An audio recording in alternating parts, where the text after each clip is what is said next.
Halo Ibu Francisca, selamat siang. Perkenalkan, nama saya Antonia Medika Prastisia. Saya dari Prodi Teknologi Pangan dan Gizi.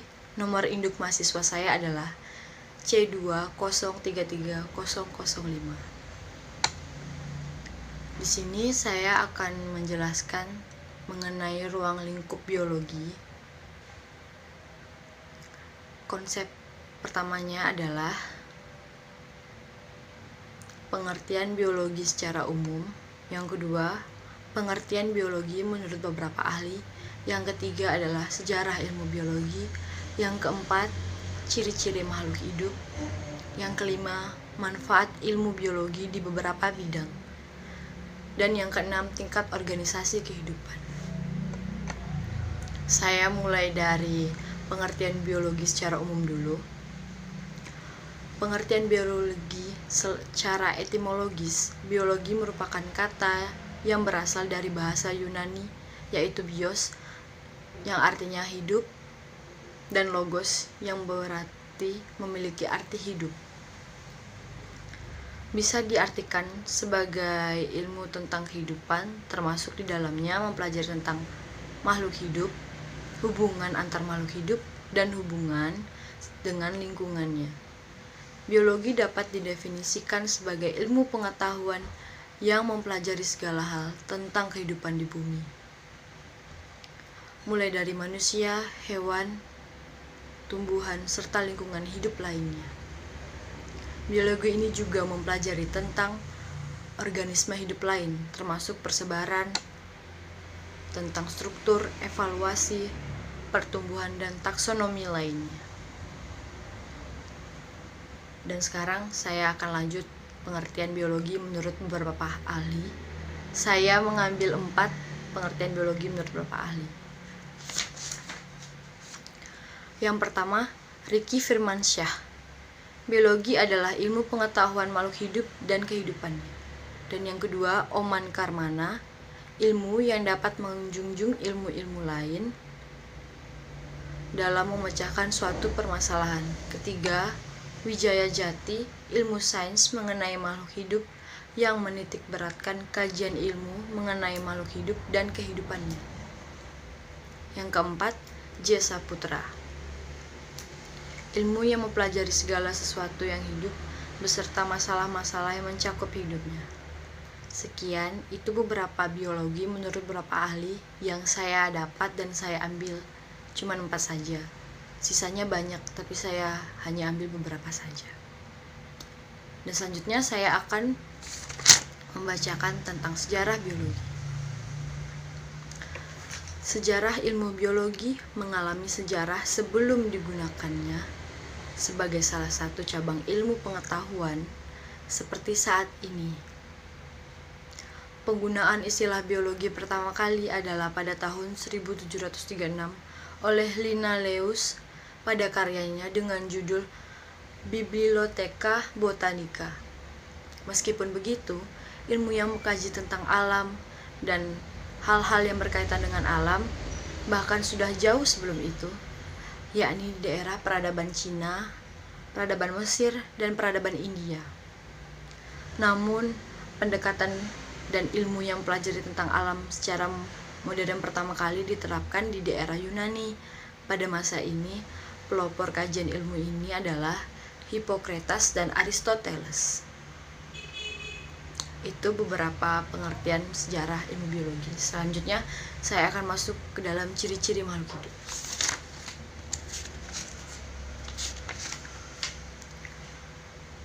Ciri-ciri makhluk hidup berdasarkan ruang lingkup biologi yang saya cari adalah: pertama, membutuhkan nutrisi; kedua, memiliki materi genetik; ketiga, respirasi; keempat, metabolisme;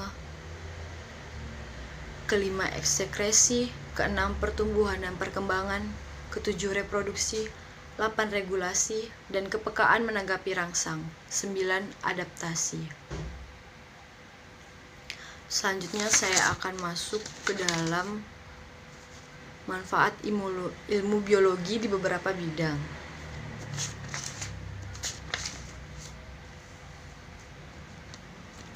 Manfaat ilmu biologi dalam bidang pertanian. Pertama, membantu dalam menemukan dan mengembangkan bahan kebutuhan pokok manusia, terutama bahan makanan, dari tanaman pertanian. Kedua, dapat merubah sifat-sifat pada tanaman. Ketiga, penemuan bibit unggul. Keempat, membuat rekayasa genetika.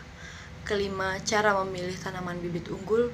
Keenam, teknik mutasi dengan sinar gamma biasanya ditunjukkan untuk menghasilkan biji-biji tanaman padi dan palawijaya agar berumur pendek atau disebut dengan cepat panen, hasilnya banyak, dan tahan terhadap hama wereng.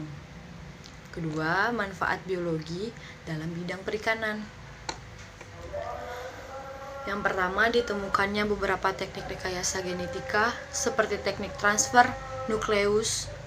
Teknik-teknik ini sudah diaplikasikan untuk keperluan bidang peternakan, pertanian, dan kedokteran melalui cloning.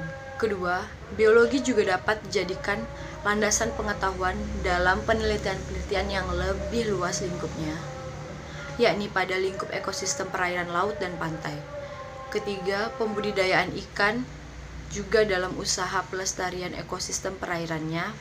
Keempat, rekayasa genetik untuk mendapatkan bibit unggul dalam rangka peningkatan produktivitas dan kelestarian usaha budidaya perikanan yang lebih ramah lingkungan dan sustainable.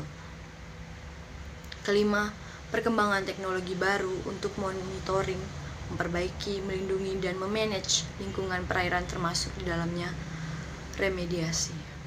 Keenam, menemukan benda-benda baru misalnya bipolimer atau enzim yang berasal dari algea atau bakteri lautan yang dapat digunakan untuk industri. Ketiga, manfaat biologi dalam bidang kesehatan. Yang pertama, mempelajari serangga beserta kehidupannya. Yang kedua, mempelajari penurunan sifat suatu makhluk hidup kepada penurunannya atau keturunannya. Ketiga, mempelajari susunan serta fungsi bagian-bagian yang ada pada jaringan makhluk hidup. Keempat, mempelajari virus baik pengaruh terhadap makhluk hidup lainnya maupun kehidupannya. Kelima, mempelajari tentang sistem kekebalan tubuh atau yang disebut dengan imunitas. Keenam, mempelajari perkembangan suatu organisme semenjak berbentuk telur hingga menjadi embrio. Sekian, itu beberapa manfaat imunologi berdasarkan bidangnya. Selanjutnya saya akan masuk di tingkat organisasi kehidupan. Tingkat organisasi kehidupan itu ada 10. Mulai dari yang terkecil, molekul, sel, jaringan, organ, sistem organ, sampai yang terbesar, organisme, populasi, komunitas, ekosistem, dan biosfer. Itu beberapa tingkat organisasi kehidupan, dan selanjutnya saya akan masuk di dalam cabang ilmu biologi. Cabang ilmu biologi ini lumayan banyak. Ini ada beberapa. Saya akan menyebutkannya saja, tapi saya tidak menjelaskannya. Yang pertama anatomi, yang kedua agronomi, yang ketiga andrologi, yang keempat algologi, yang kelima botani, yang keenam bakteriologi, yang ketujuh biologi molekuler, yang ke-8 bioteknologi, dan yang ke-9 briologi, ke-10 dendrologi, 11 ekologi, ke-12 embriologi, ke-12 entomologi, ke-13 enzimologi, 14 evolusi, ke-15 epidemiologi, ke-16 eugenetika, ke-17 endokrinologi, ke-18 fisiologi, ke-19 fisioterapi, 20 farmakologi, 21 genetika, 22 histologi, 23 hematologi, 24 higiene, 25 herpetologi, 26 imunologi, 27 icitiologi, 28 kardiologi, 29 karsinologi, 30 klimatologi, 31 limnologi, 32 momologi. Itulah cabang-cabang ilmu biologi yang saya sebutkan sampai 32 cabang-cabang ilmu. Dan di sini saya akan menutup penjelasan saya hari ini tentang pengertian ruang lingkup biologi dan bagian-bagian lainnya. Sekian dan terima kasih. Saya ucapkan selamat siang.